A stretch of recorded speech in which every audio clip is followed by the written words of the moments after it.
The important fact is this: every one of us, when I say one of us, and this goes to all nationalities, but we're specifically dealing with the black man right now.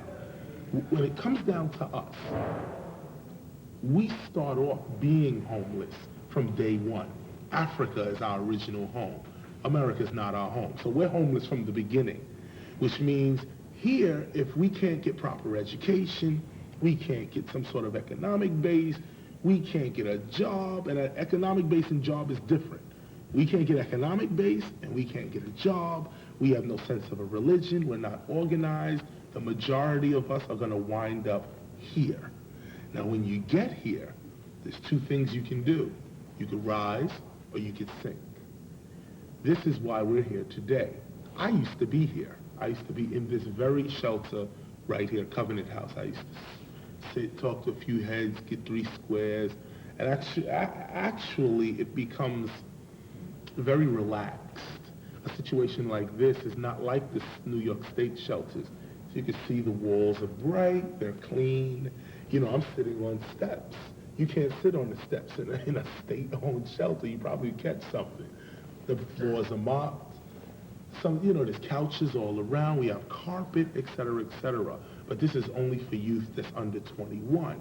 Now, the flip side to this is when you become over 21, if you still don't have your act together, you're going to go to a different type of a shelter, which doesn't have these sort of luxuries as a homeless man. Going on in here, they really don't even know that I'm here, but I'm just like sneak attacking everybody.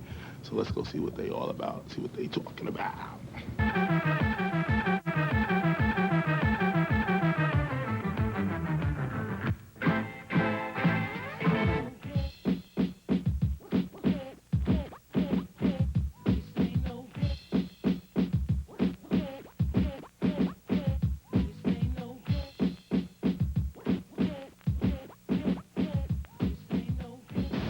So here I am now at I'm on actually the level 5A, chilling with some brothers here.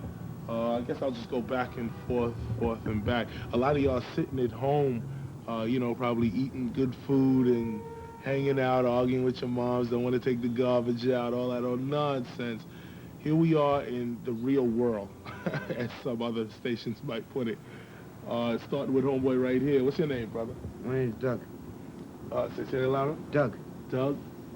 Let me ask you a quick question, Doug. Did you ever think in your life that you would be here? I knew I'd be somewhere. I've been on the street for 5 years. Right. I left California 5 years ago when I was 13, and I overdosed a lot. I was a heroin addict, and I didn't know what was going to happen day to day. Right, so you just live day to day. Yeah, that's all you can do. It's a real hopeless feeling. You didn't know what you're going to do day to day. You didn't know where you were going. You didn't focus on where you've been. Right.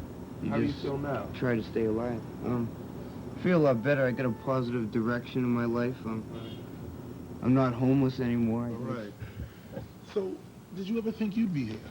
Nah, man. Not really. Not really. It's because of the lifestyle I just grew up in. Hustling, selling drugs. I thought I was going to blow up. Right. And have a nice mansion somewhere, have a BMW, but it didn't work out. It's interesting what Kenny's saying over here, because a lot of people, I hear a lot of I hear the most from a lot of our youth out here. I'm gonna sell drugs, I'm gonna blow up and get large, and it doesn't always work out like that. It doesn't. Matter of fact, it probably never works out like that. Let me ask the brother right here. Tell the audience your name. My name is Raymond Rodriguez. Word. Where do you live?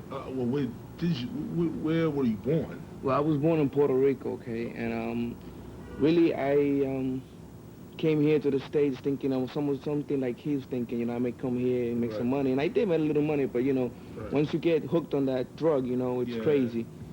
So I got hooked on it, didn't care where I was living, didn't take care of the people I was living with. Right. And I was actually living with some mobsters at the same time, and they weren't really taking care of me right too. So I just one day got crazy and started walking around and stuff, and ended up like I am homeless right now. Right. I just decided to just go away. They threw me out of the house. Right. So was there anybody while you was going through this whole transition, I guess, was there anyone who tried to steer you in the right direction? Or not even say the right direction, away from the direction you was in? There was a lot of them in my life.